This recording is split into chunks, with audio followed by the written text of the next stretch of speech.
Yeah, I'm Shane. I'm 36 from Liverpool, in the UK.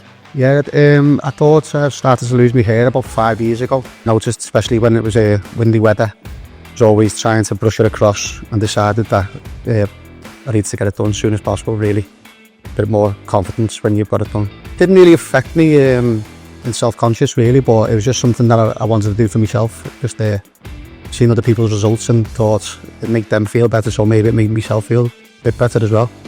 I had a couple of friends who'd already been here, so I'd seen their results, and via the social media, I'd seen results on social media and decided Hair of Istanbul was the place to come. No, it's not my first time. It's my first time in Istanbul, though.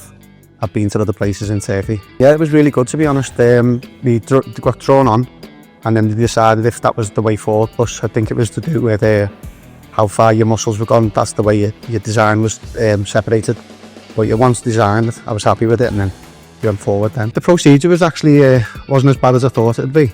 I think people's words, people told me it was going to be a lot worse than what it was, but I actually thought it was okay.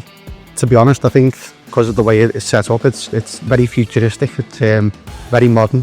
From his Instagram videos, very professional. I've seen some other clinics that are not as professional as this, and maybe it's what you pay for is what you get. So the facilities are unbelievable, to be honest, and the staff also very helpful. A lot of WhatsApp messages, don't let you be for a couple of hours, that they're always on you, making sure you're okay. Yeah, I'd recommend Hair of Istanbul to anybody. I think for what you're paying for the price, with the chauffeuring, the hotel, the facilities, also the staff, very friendly. So if you're looking at hair transplants, it's very worth coming to Hair of Istanbul.